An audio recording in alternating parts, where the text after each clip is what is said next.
Welcome to the start of Classroom Design, Planning for the 21st Century Classroom.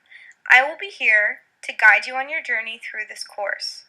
At the conclusion of this course, you will be able to demonstrate an understanding of defining space within a classroom setting. Pay close attention to what you are learning because there will be a quick check along the way to check for your understanding. At the completion of this course, you will be asked to design a classroom blueprint. To get started, click on the hand icon. Classroom design is critical to consider when preparing to effectively manage a group of students. The moment students walk into a classroom, they immediately receive a feeling about the space in which they are entering. Without being comfortable or feeling an ease of movement throughout, a student is not properly prepared for learning. According to Hannah, a classroom can be set up in a way that stifles creativity or does not promote a positive learning environment. There are four main components to consider when designing an effective learning environment: ease of access, directional focus, utilizing space, and define learning spaces. Click to learn about 4 best practices you can consider when designing a classroom. To move forward, click, learn, and complete each of the 4 best practices. A well-managed classroom is designed so that students are able to move around the classroom with ease. All students should be able to access each part of the classroom without running into furniture or one another. When a classroom has a good flow throughout, students have a feeling of calmness and openness to learning. There are several different types of seating arrangements that can be used in a classroom. Each arrangement has pros and cons. Selecting a seating arrangement for the learner's age and classroom subject matter is important to consider when setting up a classroom. Click to watch and learn more about student seating options. We are going to talk about seating arrangements, as they can help or hinder student learning. There are 3 types of seating arrangements: traditional rows, U-shape, cluster or grouping. Now, the educator needs to decide which seating style to use. Let's look at the top 3 pros and cons of each style. Traditional rows. This is the most commonly used seating arrangement in the world. The pros of traditional rows are: it's good for teacher-centered classes such as lectures. It encourages focus on the educator and content, and it's easy to implement with large classes. However, the cons can be: students can easily become disengaged during the lesson, not good for classes designed for conversation and interaction, and not easy to observe students in the mid to back rows. U-shaped seating, for classes that want more interaction between the student and educator. The pros to U-shaped seating are: encourages discussion and interaction, easy to observe students and provide one-on-one help if needed, and helps control some students with behavioral problems.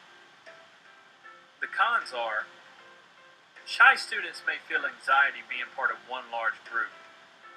It cannot be used with all ages to control behavior, and classroom size and number of students can make it difficult to use. Cluster seating. This allows students the chance to learn cooperatively. The pros are: the small group creates a safe area for students to interact. Shared knowledge on group work increases individual knowledge.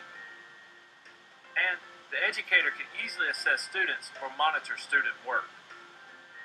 The cons can be: some students may only copy work and are not engaged in learning. Also, it's easy for students to talk to each other and not listen to the educator. And placing students in groups doesn't mean they will work as a group. Time for a quick check of your knowledge so far. Read the question and select the correct answer to move on to the next lesson.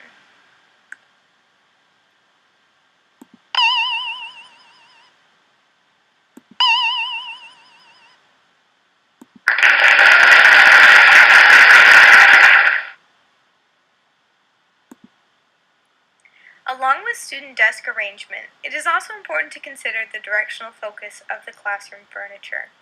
Consider where each subject will be taught in the classroom. Will students be sitting in their seats for whole group instruction? Where should student attention be focused? Think about the technology in the room. Try to make sure that no students' backs are facing the direction of focus. In this example floor plan, the classroom seating is formed into a U shape, and all students' seats are focused on the classroom projector and television.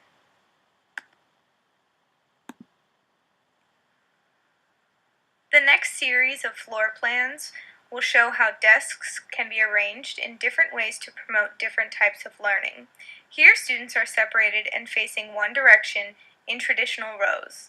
The direction of focus in this plan is on the chalkboard, where the teacher primarily gives instruction in a traditional lecture style. This type of seating is best for independent student work. Here, students are still facing one direction, however, students have been paired up. This type of learning still promotes independent work from a lecture-based style of teaching. However, now students are more encouraged and able to work together when given instruction to do so. Another type of seating that can be used in the classroom are groups. Notice in this example that all students are still able to see the chalkboard or the direction of focus when they turn their head. No students' backs are completely facing where instruction is being delivered. When desks are gathered like this, students are encouraged to work with a group of others. This type of seating is best for group work and helps to promote 21st century skills like working together to problem solve and collaborate.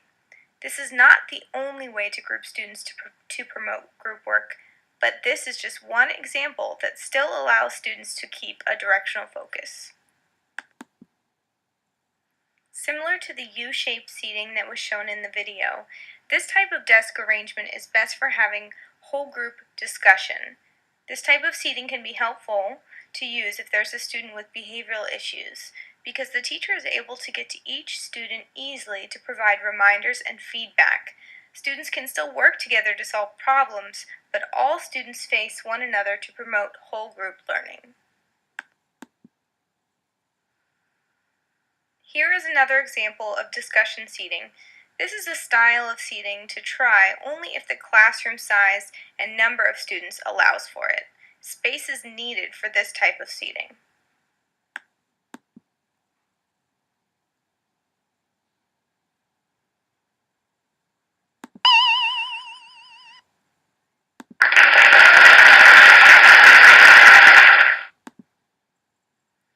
Classrooms come in all different shapes and sizes. The number of students in a classroom often changes throughout the school year. Flexibility in classroom design is important. Many teachers change the organization of their space several times throughout one school year. Utilizing classroom space effectively requires teachers to ask themselves questions when designing his or her classroom. Consider, how will students be able to move with ease around the classroom? How can space be used both effectively and efficiently?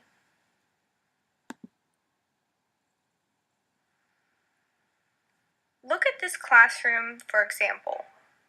When designing this classroom, the teacher has to consider how easily the student will be able to move to different parts of the classroom. Depending on how much space is in between the furniture, this student might have long routes to travel around the classroom. Another design might want to be considered so that this student can cut down on travel time around the classroom. The longer the routes also means that more distractions can occur and increase behavioral problems.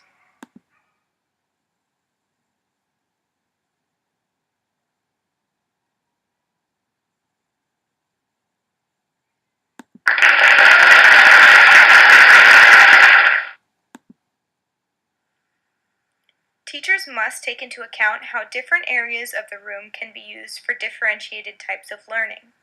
When designing a floor plan, teachers should ask themselves many questions. Here are some questions to consider when designing a classroom blueprint. Where will students work in small groups? How can a space be used for multiple purposes? Does the space make students feel safe and motivated to learn? The following spaces are some areas to consider when designing a classroom blueprint.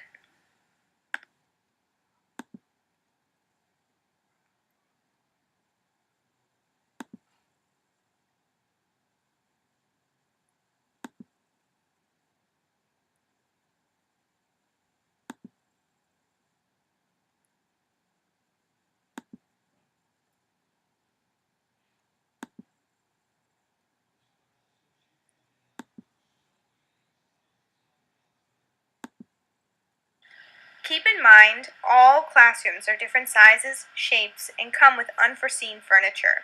Plan additional space for things such as a fridge, sink, television, smartboard, projector, classroom door, and windows.